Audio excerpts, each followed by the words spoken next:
Today, we're digging into something that honestly affects every single one of us. What happens when the digital systems running our local governments, our towns, our schools get hacked? We're going to be looking at some incredible research from Bob Slovic over at Virtualization Options LLC. Their report really breaks down the very real and, frankly, sometimes terrifying costs when these public systems are compromised. So let's jump right in. And wow, the report opens with this quote, and it really sets the stage, doesn't it? This isn't just about someone stealing your password. We are talking about attacks that can shake the very foundations of our communities. So let's kick things off with something that feels straight out of a movie, when a digital attack crosses over into the real world. We're talking about our critical infrastructure, things like water and power, being put directly in the line of fire. And no, this is not some far-off hypothetical. It actually happened, right here in Oldsmar, Florida, just a few years back. A hacker got inside the city's water treatment system, and what they tried to do is absolutely bone-chilling. Okay, so picture this. An attacker slips in using some remote access software. A plant operator is just doing his job, watching his screen, when all of a sudden, he sees the mouse cursor start moving all by itself. Someone else is in control. He literally watches, completely helpless, as this person starts cranking up the levels of dangerous chemicals in the town's water supply. And in that split second, he figures out what's happening and slams the brakes, reversing the change just in time. He single-handedly stopped a massive public health disaster. And just look at the numbers here. The attacker tried to jack up the sodium hydroxide level from the normal 100 parts per million to over 11,000. That is more than 100 times the safe level. We're talking about a concentration that could have seriously harmed or even killed thousands of people. This goes way beyond data theft. The stakes are literally life and death. All right, so attacks on our physical world are terrifying, for sure. But the report shows that the most common threat, the one that happens day in and day out, is actually to our personal information. Because when a government database gets breached, it's our private lives that get put on full display and can even be used against us. Take this case from just this year, 2024. It involved a major metropolitan police department. We don't know which one. And the kind of information that was stolen, well, it's about as sensitive as it gets. Just think about what's on this list. Hackers got their hands on arrest records, the real identities of confidential informants, private info about victims of crime, even details of ongoing investigations. The fallout from this is just devastating. It means cases get compromised, informants' lives are put in serious danger, and the public's trust in law enforcement completely shattered.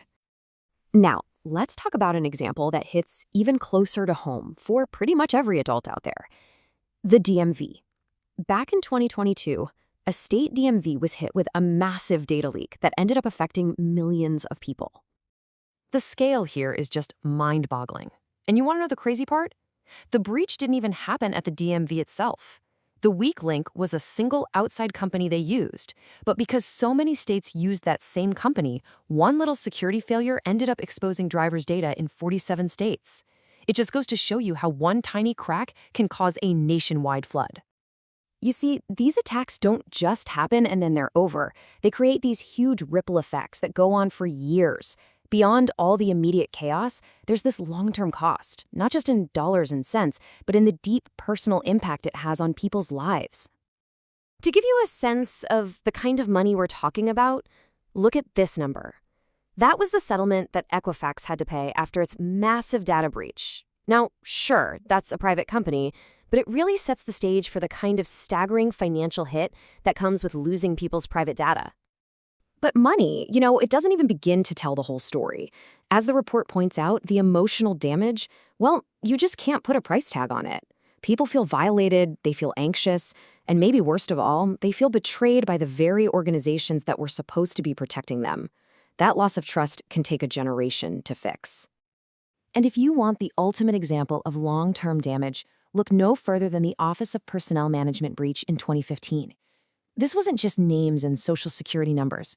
This was the incredibly detailed security clearance files of 21 million federal employees and contractors. They even stole 5.6 million sets of fingerprints. This wasn't just a data breach, it was a national security catastrophe in slow motion, creating an espionage risk that will hang over us for decades. Okay, so after hearing all of that, it's pretty easy to feel a little bit doomed, right? But here's the good news. The situation is not hopeless.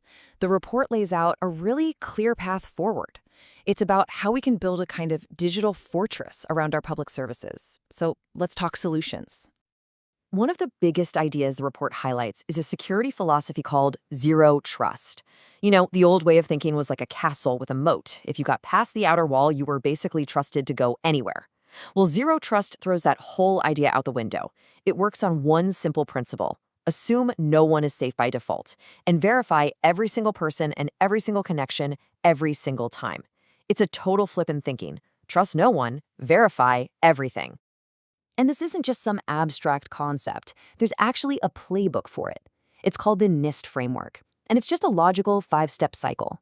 First, you identify what you need to protect. Then you protect it with defenses. You set up systems to detect if anyone gets through. You have a plan to respond when an alarm goes off. And finally, you have a process to recover and get back to normal. It's a constant loop of being prepared. At the end of the day, building this fortress isn't about finding one magic bullet. It's about creating layers of defense. It means watching your networks constantly, but it also means training your employees, because people are always the first line of defense. It means being really careful about which outside companies you work with. It's a whole strategy, not just one piece of software. Ultimately, what this report from Virtualization Options makes crystal clear is that cybersecurity isn't just a technical problem for the IT department to solve. It's about protecting our public safety, it's about protecting our privacy, and it's about protecting the very integrity of our democracy. Which really leaves us all with one final critical question to think about. Is your community prepared?